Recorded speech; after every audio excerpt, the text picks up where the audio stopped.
Venezuela అధ్యక్షుడిని అమాంతం ఎత్తుకొచ్చిన silent operation నిర్వహించి అమెరికా అధ్యక్షుడు ట్రంప్ నిన్నటి వరకు తన దృష్టి మొత్తం గ్రీన్లాండ్పై పెట్టాడు. ఎవరెన్ని విధాలుగా నచ్చజెప్పే ప్రయత్నం చేసినా లెక్క చేయలేదు. పైగా తన నిర్ణయాన్ని వ్యతిరేకించే దేశాలపై 10% అదనపు సుంకాలు విధిస్తానని హెచ్చరించాడు. అయితే ఇప్పుడు ట్రంప్ సడన్ గా వెనక్కి తగ్గి సైనిక దాడి ప్లాన్ను ఉపసంహరించి చర్చలు చేయాలని ప్రకటించారు. ఈ మలుపు అంతర్జాతీయ రాజకీయాల్లో సంచలనం సృష్టించింది. ట్రంప్ గ్రీన్లాండ్ విషయంలో వెనక్కు తగ్గడానికి విశ్లేషకులు ప్రధానంగా 5 కారణాలు చూపుతున్నారు.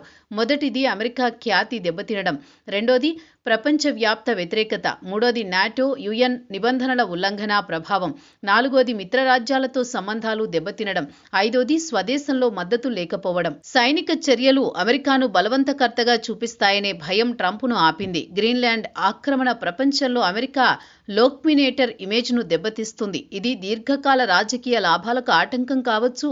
ఇప్పటికే వెనిజువెలా విషయంలో అభాసు పాలైంది.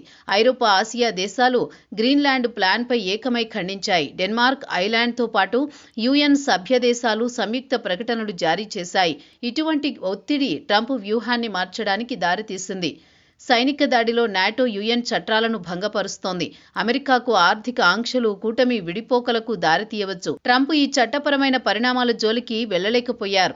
గ్రీన్లాండ్ ప్లాన్ అమెరికా మిత్ర దేశాలతో దూరం పెంచుతుంది. కెనడా, యూరోపియన్ యూనియన్లో టెన్షన్లు తలెత్తుతాయి. ఈ రాజకీయ గ్యాప్ అమెరికా ప్రాభవాన్ని బలహీనపరుస్తుందని నిపుణులు విశ్లేషిస్తున్నారు. అమెరికాలో ట్రంప్ ప్లాన్ పూర్తిగా మద్దతు లేదు. కాంగ్రెస్, పబ్లిక్ ఒపీనియన్ వ్యతిరేకంగా మారాయి. ఆర్థిక, రాజకీయ ఒత్తిళ్లు దాడి ఆలోచనలను వదిలేసేలా చేశాయి.